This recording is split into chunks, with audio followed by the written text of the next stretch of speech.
Hi there, this is Prague Talk, a podcast from Radio Prague International. I'm Ian Willoughby. My guest this time is Jan Kofroň, a military expert from the Institute of Political Studies at Charles University's Faculty of Social Sciences here in Prague.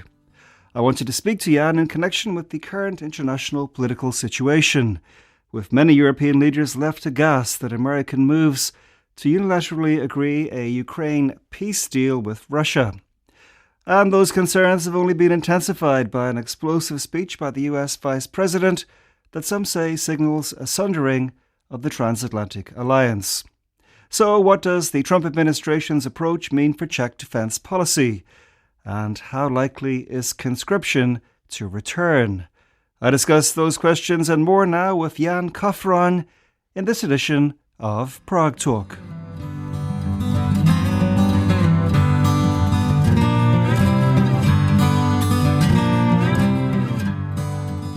So I'd like to start with the speech that the US Vice President J.D. Vance made on Friday at the Munich Security Conference.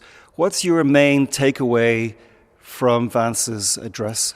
Well, there are at least two key takeaways. The first one is that J.D. Vance did not want to discuss the key security issue, like Russia basically. Instead of it, he focused on, let's say, values.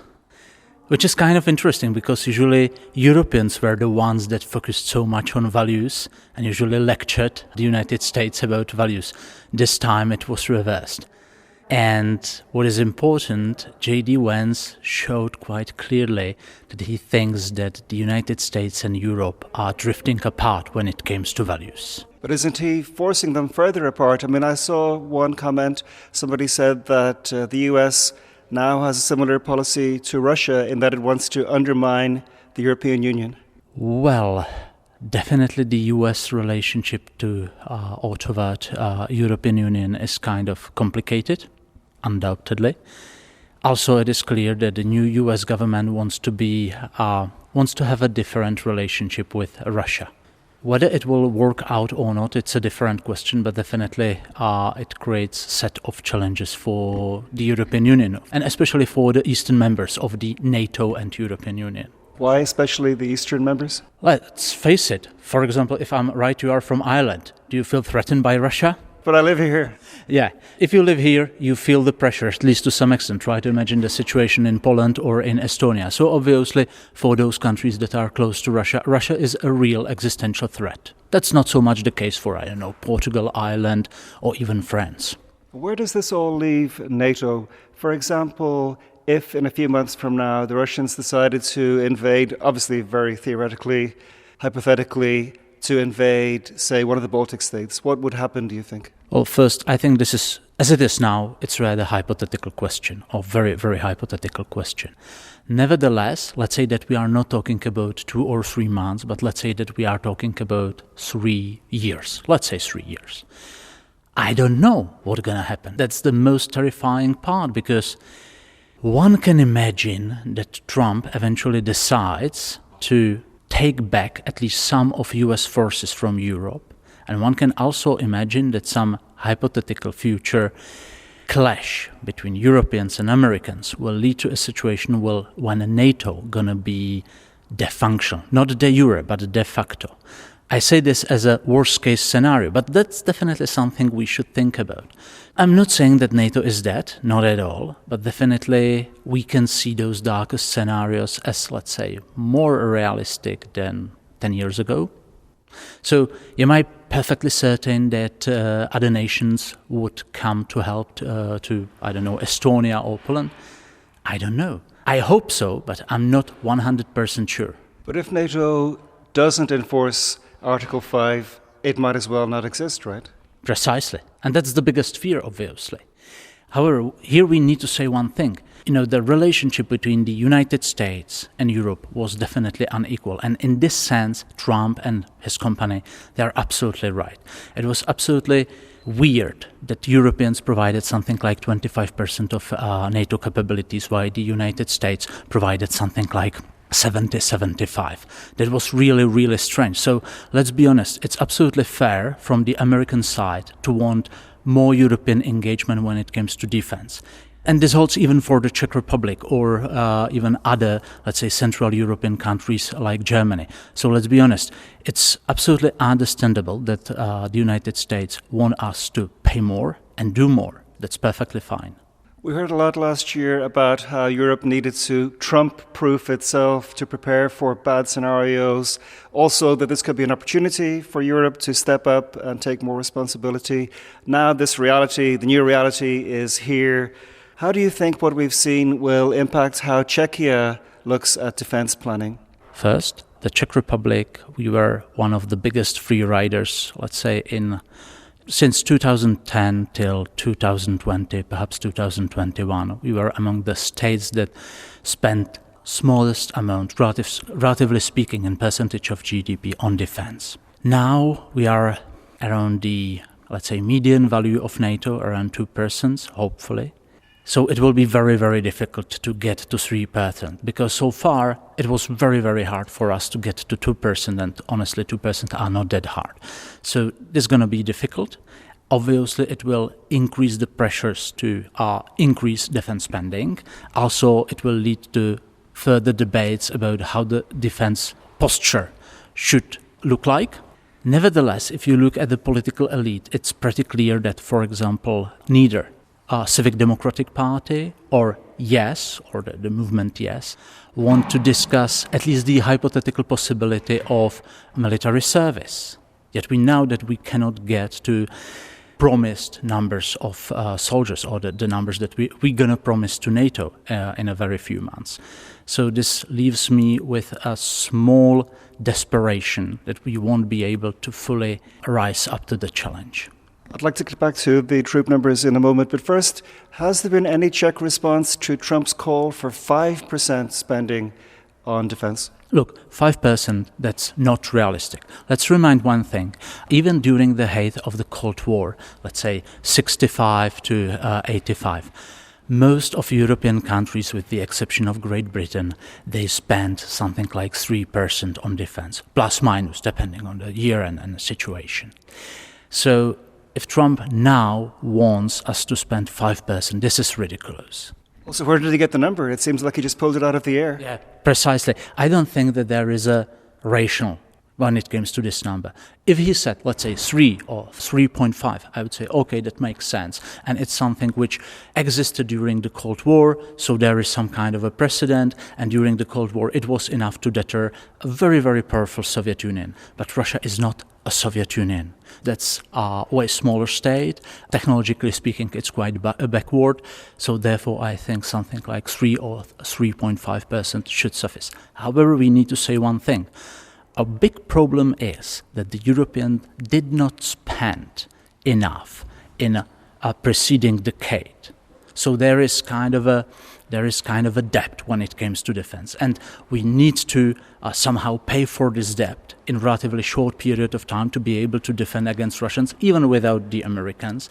And this obviously means that probably we need to spend, on average, a little bit more than the 3%. But 5%, it seems like absolutely crazy idea. The day after J.D. Vance's speech, I was talking to a friend of mine who has 2 boys. They're about 10 years old, and he was saying, oh man, I'm worried that in 10 years they'll be in the army, they'll be conscripted. The Czechs did away with conscription 2 decades ago. What chance is there that it could come back, realistically speaking? It depends. It depends country from country. In the case of the Czech Republic, I think that the chances are not that great. However, I would like to highlight that unwillingness to discuss this option is a huge mistake, because the only way how to somehow substitute for compulsory military service is to pay soldiers exorbitant salaries. So if anybody is willing to pay more in taxes, I would say, okay, fine, no problem with that. But be aware that you're going to need to pay for it. If you consider this, then probably compulsory military service is a logical step. And also, as long as we are citizens of our country, we have a responsibility to defend our country. At present, the Czech army has, 30,000 professional members. Is size of army still relevant today? Because I remember hearing some years ago, in the future, war will be about capabilities in terms of technology, not about boots. Why is that not enough soldiers, 30,000? First of all, look what happens in Ukraine. Numbers are still important. Simply, if it would be perfectly enough to have just a few thousand well-equipped soldiers, then the Ukrainian counterattack in 2023 would have succeeded. But that was not the case, right? So obviously you need the numbers, you need something which I would call reserve depth, being able to take casualties, and in a conventional warfare, casualties are normal part of combat. Therefore, numbers are important. I'm not saying that you can think that just numbers are going to solve all your problems. Technology, as well as tactical competency, are super important. Nevertheless, do not expect that marginally better technology that you could substitute by marginally better technology, missing number of soldiers by, 50%. That's not going to help. That's not a solution. Another aspect of J.D. Vance's speech was when he very clearly supported Europe's hard right parties. After his speech, he met with the leader of the AfD in Germany. What does that mean for Czech populist parties? Will they be clapping their hands and rubbing their hands? I think they will, but they do not understand that obviously current AfD would not be such a great choice for the Czech Republic, because obviously their viewpoint is, let's say that current AfD wants to make Germany great again. And that's obviously something that for Czechs, that's not a nice idea. But regardless of the AfD's plans, what about the Czech parties? For example, ANO. I saw after the Vance speech that Vondracek from ANO praised his support for free speech in quotation marks. Will they be trying to capitalize on this kind of Trump wave? Obviously, just one small note, I wouldn't compare ANO and AfD. I still think that there are some differences. Nevertheless, yes, they will try to capitalize on this part of the speech, as well as other parties, let's say right-wing, more nationalist parties. And I'm not saying this as a pejorative. Just this group of parties will probably try to say, hey, we needed to hear this, because at least part of what J.D. once said was, I would say, based on actual evidence, and he was able to tackle the topics that are of a great concern for significant portion of electorate. Nevertheless, the question is whether J.D. Vance, who is now in administration of Donald Trump, and who basically says that January 6th was kind of okay. Well, probably we can agree that it was not entirely all. Well, they pardoned them all, right? So one wonders to which extent J.D. Vance is the right person to tell Europeans what is the, freedom of speech, what is the right way of democracy. But that's probably a different issue.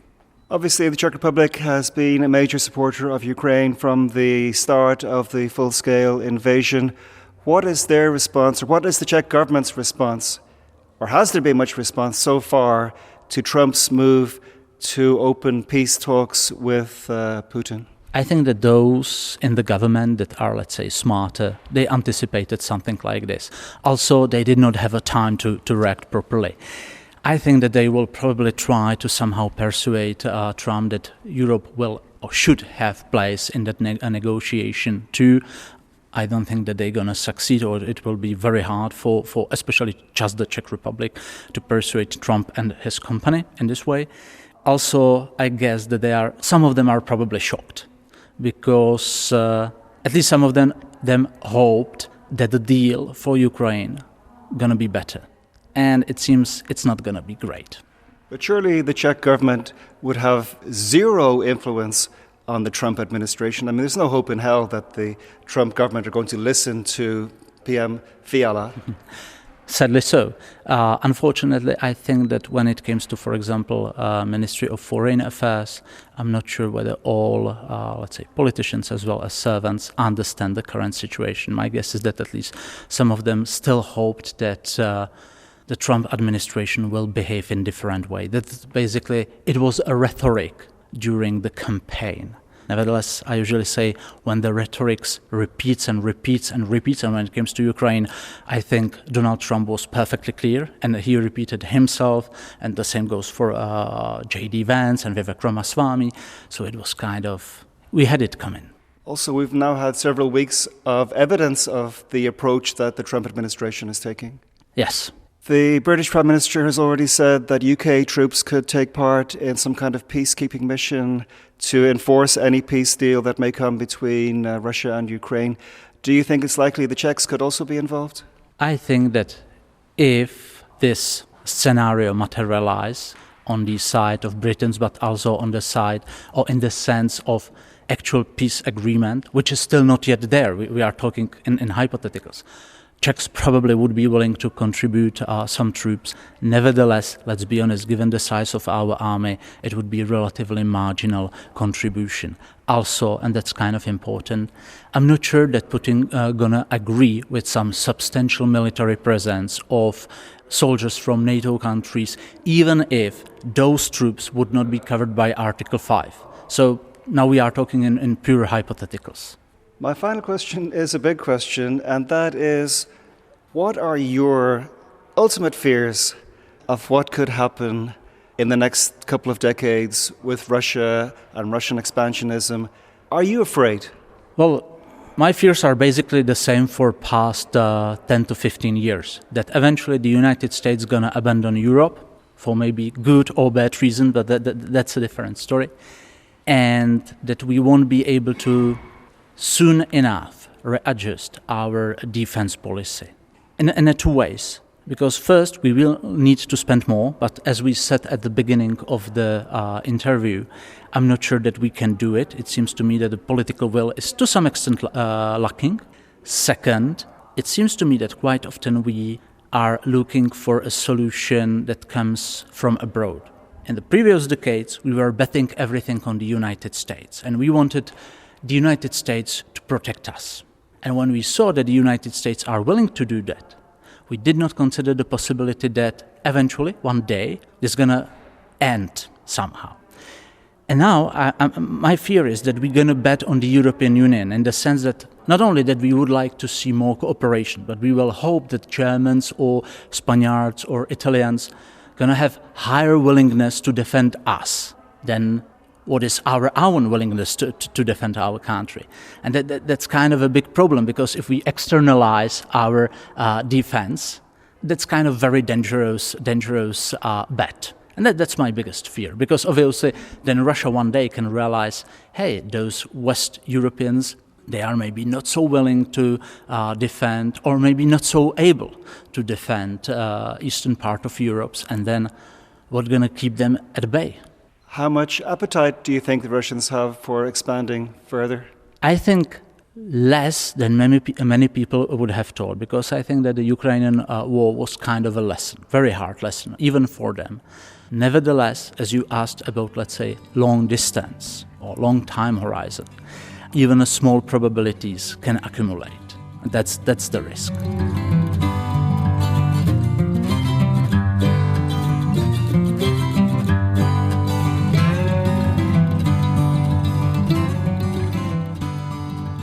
Many thanks indeed to Jan Kofroň, who I spoke to on Monday, the 17th of February, at his faculty's campus in the Prague district of Unionice. Prague Talk is a podcast from Radio Prague International, and if you're listening for the first time and enjoyed this episode, why not check out some of the earlier conversations in the series? There are well over 100 of them available for your listening pleasure.